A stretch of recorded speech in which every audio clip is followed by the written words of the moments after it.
வெண்முரசு. எழுதழல் 6. வாசிப்பது சந்தீப். 2. கருக்கிருள் 2. இடைநாழியில் நடக்கையில் அபிமன்யு இளைய கௌரவர்கள் எங்கே தங்கியிருக்கிறார்கள் என்றான். பிரலம்பன், அவர்கள் 1000 பேர். அனைவரையும் கங்கைக் கரையில் 100 மாளிகைகள் அமைத்து தங்க வைத்திருக்கிறார்கள். துரோணரின் குறுநிலை அதற்கு அருகில்தான். இங்கிருந்து செல்ல சற்று பிந்தும். ஆனால் 2 நாழிகையில் சென்றுவிடலாம் என்றான். ஆனால் இப்போது இங்குதான் இருக்கிறார்கள். அவர்களுக்கு மேற்கு காட்டில் 100 மாளிகைகள் உள்ளன. அங்கே வேட்டையாடியும் விளையாடியும் வாழ்கிறார்கள். நகருக்குள் புகுந்தால் யானைக் கூட்டம் புகுந்தது போலத்தான். அங்கே செல்ல உமக்கு வழி தெரியுமல்லவா என்றான் அபிமன்யு. பிரலம்பன் அதிர்ச்சிக்கூவலாக, இளவரசே, உங்கள் பணி யாதவ பேரரசியைப் பார்ப்பது என்றான். ஆம், ஆனால் இந்த உச்சிப்பொழுதில் பேரரசி ஓய்வெடுக்கட்டுமே. நாம் நாளை காலை அவர்கள் எழுந்து இறை வழிபாடுகளை முடித்து உணவுண்டு ஒருங்கியிருக்கையில் சென்று பார்ப்போம். பிரலம்பன், இளவரசே, நீங்கள் வந்த செய்தி இந்நேரம் பேரரசிக்கு தெரிந்திருக்கும். உங்களுக்காக காத்திருப்பார்கள் என்றான். நாம் ஓய்வெடுத்துவிட்டு வருகிறோம் என ஒரு காவலனிடம் சொல்லி அனுப்புவோம். அவ்வளவுதானே? பிரலம்பன் தன்னை மறந்து அபிமன்யுவின் தோளை பிடித்துவிட்டான். இதற்குமேல் என்னால் முடியாது. இளவரசே, நாம் பேரரசியைத்தான் சென்று பார்க்கிறோம். வேறு எவரையுமல்ல. அபிமன்யு கருணையுடன் அவனை நோக்கி, சரி, மிக வருந்துகிறீர். உமக்காக என்றான். பிரலம்பன் பெருமூச்சுடன், என்னால் உண்மையிலேயே இதையெல்லாம் புரிந்து கொள்ள முடியவில்லை. நான் ஏன் இந்த அளவுக்கு சிக்கிக் கொண்டு அல்லல்படுகிறேன் என்றான். ஆம், அதைத்தான் ஊழ் என்கிறார்கள். ஊழ் என்றால் என்ன என்றான் அபிமன்யு. அது உறவுகளைப் போல. நாம் உள்ளே செல்கிறோம். அல்லது பிடித்து உள்ளே தள்ளப்படுகிறோம். அதுவாக வெளியே அனுப்பினால் மீள்கிறோம். பிரலம்பன் ஆம் என்றான். அபிமன்யு என்ன சொல்ல வருகிறான் என்று அவனுக்கு புரியவில்லை. உள்ளே செல்வது ஆண்மை, பிடித்து தள்ளப்படுவது கோழைமை. நீரே முடிவெடுத்து என்னுடன் வருவதே நன்று. என்ன சொல்கிறீர்? பிரலம்பன் ஆம் என்றான். அவனுக்கு ஒன்றுமே புரியாவிட்டாலும் கண்கள் கலங்கிவிட்டன. ஆகவே நீர் ஆண்மையுடன் நீரே முடிவெடுத்து என்னுடன் வருகிறீர். நாம் பேரரசியை பார்க்கிறோம். அவர் ஆணையின்படி கிளம்புகிறோம். பிரலம்பன் எங்கே என்று அழைத்த குரலில் கேட்டான். கண்களில் நீர் ததும்பி நின்றது. அதை அவர்கள்தான் சொல்ல வேண்டும். ஆனால் அது கண்டிப்பாக ஒரு அருஞ்செயல் பயணம். நாம் கொல்லப்படலாம், கழுவேற்றப்படலாம். ஒருவேளை பல்வேறு வகை உடல்வதைகளுக்குக் கூட நம்மை ஆளாக்குவார்கள்.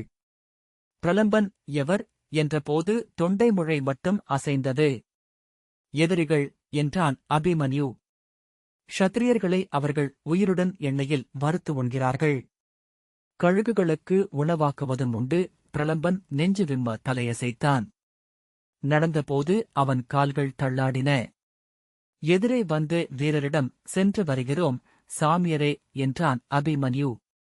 நன்று இளவரசே, என் பெயர் மூர்த்தன் என்றான். மூர்த்தரே, சாமியரிடம் கேட்டதாகச் சொல்லும். முற்றத்திற்கு வந்ததும் காவலர் சிரித்தபடி ஓடிவந்து, வணங்குகிறேன் இளவரசே, புரவி சித்தமாக உள்ளது என்றார். சந்திரரே, புரவிக்கு நீர் காட்டினீர் அல்லவா என்றான் அபிமன்யு. ஆம் என்ற சந்திரர் முகம் மலர்ந்து, நீங்கள் கேட்டீர்கள் என்று நான் சொன்னபோது இவர் நம்பவில்லை என்றார். அபிமன்யு அருகே நின்ற காவலரை நோக்கி, ஆம், வந்திறங்கியதுமே உங்களைக் கேட்டேன். நலமாக இருக்கிறீர்களா கூர்மரே என்றான். அவன் முகம் மலர்ந்து நெஞ்சுடன் சேர்த்து கைகூப்பி குரல் தழைய, நலம் இளவரசே, தங்களால் உசாவப்பட்டதனால் பெருமை கொண்டேன் என்றான். அன்னையிடம் கேட்டதாக சொல்லுங்கள் என்றபின் அவன் புரவியில் ஏறிக்கொண்டான். நாங்கள் நேராக நிஷாதர்களுடன் போரிடச் செல்கிறோம். சந்திரரே, சந்திரர் திகைத்து வாய்திறக்க அவர்கள் கோட்டையை விட்டு வெளியே சென்றனர். சூதர் தெருவின் எல்லையில் உள்ளது பேரரசியின் மாளிகை என்றான் பிரலம்பன். அபிமன்யு நகைத்து, நன்று, எந்நேரமும் சூதர்களால் புகழப்பட்டு வாழலாம் என்றான். இளவரசே, அது இழிவு. வேண்டுமென்றே அந்த மாளிகை அழிக்கப்பட்டுள்ளது என்றான் பிரலம்பன். என்ன இழிவு? சூதர்கள் நடுவேதானே அரசர்கள் வாழ்கிறார்கள். பிரலம்பன் ஒன்றுமில்லை என்பது போல தலையை அசைத்தான். சூதர் தெருக்கள் முன்னுச்சி வெயிலில் வெந்து வெளிறிக் கிடந்தன. கூரை விளிம்புகளின் நிழலுக்குள் பசுக்கள் ஓய்வெடுத்து அசை போட்டன. இரு சூதச் சிறுவர்கள் முழவுகளுடன் துள்ளித்துள்ளிச் சென்றார்கள். அபிமன்யு ஒருவனிடம், இளஞ்சூதரே, உமது பெயர் என்ன என்றான். சுகீதன் என்றான் தலைமழுங்கமைத்து சிறு குடுமி வைத்திருந்த சிறுவன். உன் அக்கையிடம் நான் கேட்டதாகச் சொல். அவன் கண்களை சுருக்கி, யார் என்றான். என்னை பார்த்ததை சொல். அவளுக்குத் தெரியும் என்றபடி அபிமன்யு முன்னால் செல்ல அவர்கள் திகைத்து நோக்கி நின்றனர். குந்தியின் மாளிகை முன் 2 வீரர்கள் காவல் நின்றனர். இவர்கள் காந்தாரர் சகுனியின் ஒற்றர்கள். ஐயமே இல்லை என்றான் பிரலம்பன். புறவிகளைக் கண்டதும் அவர்கள் எழுந்தனர். ஒற்றர்களே, பேரரசி இருக்கிறார்களா? நான் அவர்களின் அழைப்பின் பேரில் வந்தவன். என் பெயர் அபிமன்யு. நான் இளைய பாண்டவரின் மைந்தன். காவலன் திகைத்து இன்னொருவனை நோக்க, அவன் ஆணையிருந்தால் தாங்கள் சந்திக்கலாம் இளவரசே என்றான். இவர் பிரலம்பன். என் அணுக்கர். என்னுடன் நிஷாதர்களை வெல்ல கிளம்பி வருபவர். காந்தாரர் சகுனியின் அனைத்துச் சூழ்ச்சிகளையும் இவர் அறிவார் என்றான் அபிமன்யு. பிரலம்பனின் புரவி அறியாமல் காலெடுத்து பின்னால் வைத்தது. வீரன், நாங்கள் வாயிற்காவலர் என்றான். ஒற்றர்கள் வாயிற்காவலுக்குச் சிறந்தவர்கள். நான் உள்ளே செல்லலாம் அல்லவா? அவர்கள் தலைவணங்க உள்ளே முற்றத்தைச் சென்றடைந்தான். ஏவலன் ஒருவன் வந்து வணங்கி, இளைய பாண்டவருக்கு வணக்கம். நான் பேரரசியின் அணுக்கயவலன் குர்மிதன் என்றான். நீர் ஒற்றரா என்றான் அபிமன்யு. இல்லை, நான் விதுரரின் பணியாள். ஆனால் ஒற்றனாக விழைவுள்ளவன். இவர் யார்? உங்கள் ஒற்றரா என்று அவன் கேட்டான். கண்களில் நகைப்பின் ஒளித்துளி தெரிந்தது. ஆம், திறமையானவர் என்றான் அபிமன்யு. இளவரசருக்கும் தலைமை ஒற்றருக்கும் நல்வரவு. அமர்க என்று அவன் பீடத்தைக் காட்டினான். நான் பேரரசியிடம் சொல்கிறேன் என்று உள்ளே சென்றான். அபிமன்யு பீடத்தில் அமர்ந்தான். பிரலம்பன் நிற்க, நீர் இப்போது தலைமை ஒற்றர். அமரலாம் என்றான். பிரலம்பன், இளவரசே, என்ன இது என்றான். நான் உம்மை ஒற்றன் என்றதும் அவர்கள் அஞ்சிவிட்டார்கள். உமக்கு இதைப் போல இதற்கு முன் மதிப்பு கிடைத்ததுண்டா? பிரலம்பன், எனக்கு இதெல்லாம் இப்படியெல்லாம் நடக்கும் என நினைத்துப் பார்க்கவே முடியவில்லை என்றான். ஏன் என்றான் அபிமன்யு வியப்புடன். அஸ்தினபுரியின் காவலும் அரசமைப்பும் இரும்பாலானவை என எண்ணியிருந்தேன். கேலிக்கூத்தாக உள்ளது என்றான் பிரலம்பன். தனக்குள் என, இல்லை, நாம் கேலிக்கூத்தாக இருக்கிறோமா என்றான். குர்மிதன் வெளியே வந்து, பேரரசி இளவரசரை உள்ளே அழைக்கிறார். ஒற்றர் இங்கேயே கூடத்திலமர்ந்து ஓய்வாக உளவறியலாம் என்றான். பிரலம்பன் சீற்றத்துடன், நான் கிளம்புகிறேன் என்றான். ஏன் என்றான் அபிமன்யு. என் பணி முடிந்தது. அபிமன்யு, அதைப்படி? பேரரசியின் ஆணையை கேட்டு சொல்கிறேனே என்றான். இங்கிருங்கள். நான் சொல்கிறேன் என்று உள்ளே சென்றான்.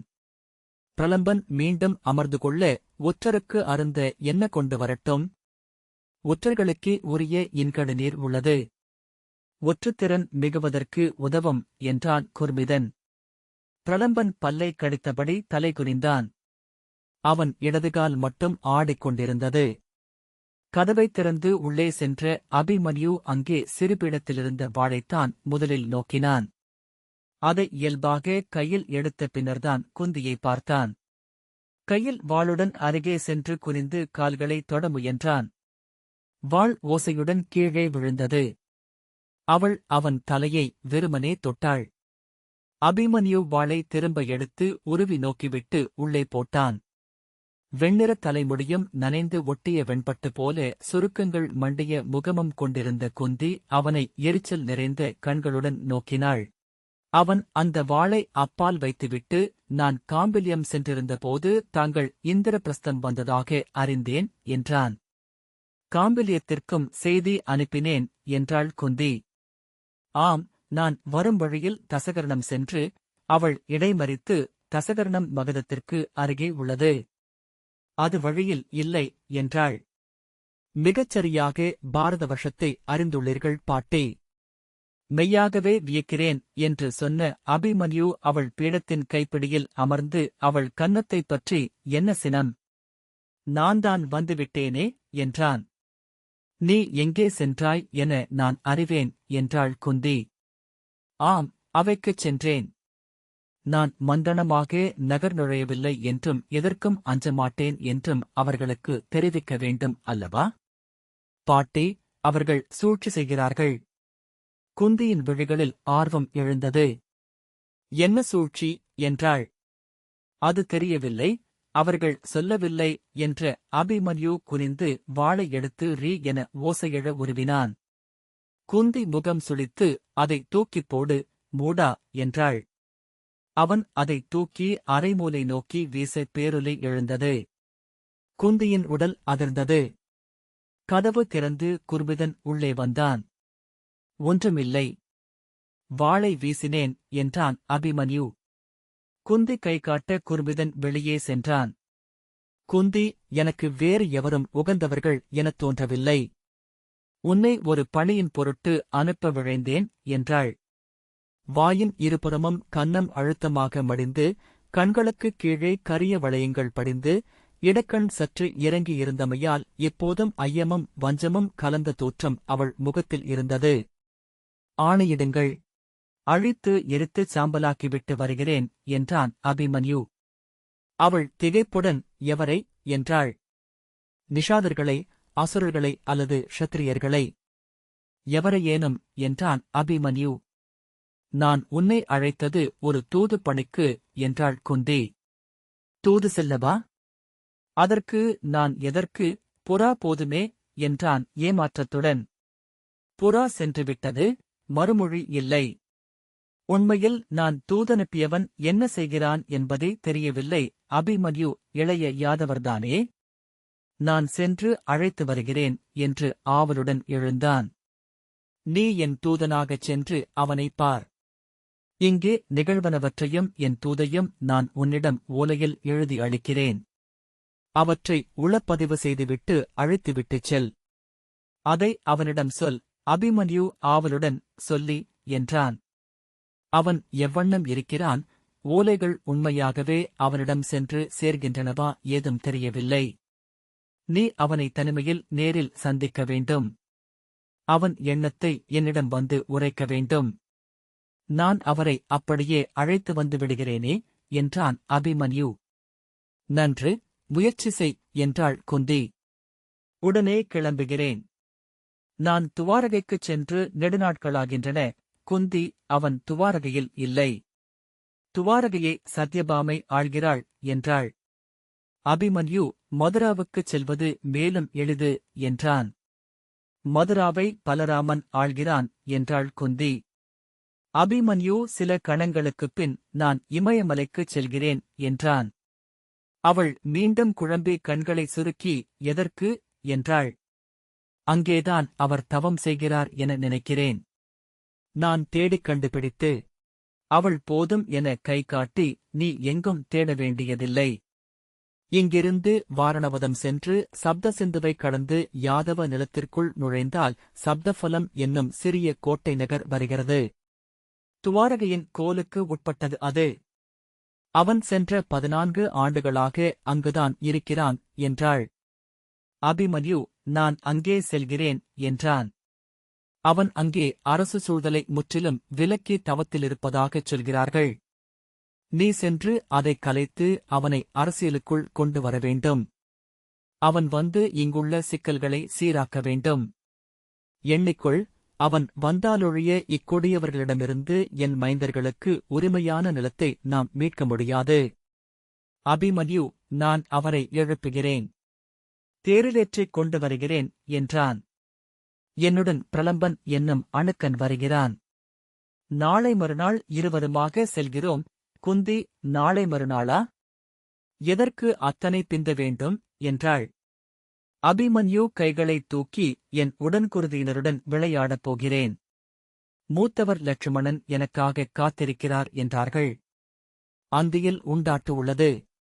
நாளை ஒரு நீர் விளையாட்டு என்றான். குந்தி யார் சொன்னார்கள் என்றாள். மூத்த தந்தையே சொன்னார் என்றான் அபிமன்யு. 1000 உடன் பிறந்தார். பாட்டி, அங்கே 60 ஆடிச் செலுத்திவிட்டேன். சுருதகீர்த்தியும் சுருதசோமனும்தான் சற்றேனும் ஆர்வமூட்டுபவர்கள். சார்வகன் சற்று மேல். இளையோர் இருவரையும் ஏவலர்களாகக் கொள்ளலாம். ஆனால் மூத்தவர் பிரதிபிந்தியரை எண்ணினாலே எனக்கு கட்டை விரல் அதிர்கிறது. எதைக் கேட்டாலும் நூலில் இருந்து மேற்கோள் காட்டுகிறார். அவர் ஏதோ முனிவருக்குப் பிறந்தவர் என நினைக்கிறேன். வாயை மூடு, மூடா என்று குந்தி கூவினாள். அறிவிலி, என்ன பேசுகிறாய்? அபிமன்யு சூதர்கதைகளின்படி என்று சொல்லத் தொடங்க அனல் கொண்டு வாயை மூடு என்றேன் என்றாள் குந்தி. சரி என்றான் அபிமன்யு. நீ அவர்களுடன் சேரப்போவதில்லை. நீ இங்கிருந்தே இப்போதே கிளம்புகிறாய். அபிமன்யு, இப்போதேயா? நான் நீராடி ஆடை கூட மாற்றவில்லை என்று சொன்னான். நீ கிளம்பு. செல்லும் வழியில் அதற்கு நான் ஏற்பாடுகள் செய்கிறேன். இங்கிருந்தே கிளம்பு. அபிமன்யு, உண்டாட்டில் என்ன பிழை என்றான். இது என் ஆணை. இப்போதே நீ இந்நகரை விட்டு நீங்க வேண்டும். இங்கு எவரையும் காணக்கூடாது என்று குந்தி அவன் தோளைப் பற்றி நெரித்தபடி சொன்னாள். ஆணை என்றான் அபிமன்யு. மூடா, உன்னை ஏன் வரச் சொன்னேன் தெரியுமா? அந்த 1000 வரையும் அச்சுறுத்துவதற்காக. என் மைந்தரால் அந்த 1000 இழிபிறவிகளையும் கொல்ல முடியாது. உன்னால் முடியும், அதை அவன் உணர வேண்டும் என்று காட்ட விழைந்தேன். நீ சென்று அங்கே சீராடி வந்திருக்கிறாய். அவள் முகம் சிவந்து கண்கள் நீர் கொண்டிருந்தன. அவர்களை ஏன் கொல்ல வேண்டும் என்றான் அபிமன்யு. நான் ஆணையிட்டதைச் செய், போ. உன் தந்தையர் மண்ணை மீட்டு அரசாள வேண்டும். அதற்காக வில்லேந்துவது உன் கடன். அபிமன்யு, நாம் கிளம்பிச் சென்று உசினாரத்துக்கு அப்பால் காட்டில் ஒரு நகரை அமைத்தாலென்ன என்றான். கையை ஓங்கி கடுஞ்சினத்துடன் நாவை அடக்கு, செல். நான் சொன்னதை செய் என்றாள் குந்தி. உங்களை இந்திரபிரஸ்தத்தில் ஏன் குருதிக் கொற்றவை என்கிறார்கள் என்று இப்போது புரிந்தது என்றான் அபிமன்யு. ஆம், கொற்றவைதான். என் மைந்தரின் நிலம் இது. அவர்கள் 13 ஆண்டுகள் காட்டில் பிச்சைக்காரர்களாக அலைந்து மீண்டிருக்கிறார்கள். அவர்கள் நாடாள்வதை நான் காண வேண்டும்.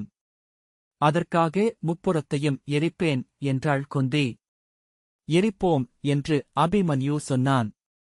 ஆனால் நீங்கள் மானுட குருதியை அருந்துவதாகச் சொல்லப்படுவது பொய் என நினைக்கிறேன். வாய்க்கோண கசப்புடன் சிரித்து, ஒரு நாள் ஒரு துளியாவது குடித்துப் பார்ப்பேன் என்றாள். அபிமன்யு அவள் கன்னத்தைப் பற்றி இழுத்து, சினம் கொள்கையில் நீங்கள் அழகு, சிரிக்கையில் மேலும் அழகு என்றான். குந்தி விழுசற்று கனிய நகைத்து, வாயை மூடு, மூடன் போல பேசாமல் என்றாள். கொஞ்சம்போது மேலும் அழகு. நீங்கள் பேரழகி. இதைச் சொல்லாவிட்டால் என்னை அழகை அறியாத மூடன் என்று உலகு சொல்லும். சரி போதும் என்று அவனை அவள் அடித்தாள். விராட அரசமகளை உனக்காக கொண்டு வந்திருக்கிறார்களே, நீ அங்கே சென்றாயோ என நினைத்தேன். அபிமன்யு ஆர்வமில்லாமல் ஆம் சொன்னார்கள். அழுது கொண்டே இருக்கிறாள் என்றார்கள் என்றான். குந்தி, பிறந்த நாட்டைப் பிரிந்தால் அழாமலிருப்பார்களா? நீ அவளை பார்க்க வேண்டாமா? அழகி என்றார்களே என்றாள். ஆம் சொன்னார்கள் என்றான். ஏன் உனக்கு அழகிகளை பிடிக்காதா என்றாள் குந்தி. அழகிகள் நாடெங்கும் நிறைந்திருக்கிறார்கள். அவள் அதிலொரு அழகி என்றான் அபிமன்யு. தந்தைக்கு சரியாக வந்து பிறந்திருக்கிறாய் என்றாள் குந்தி சிரித்துக்கொண்டு.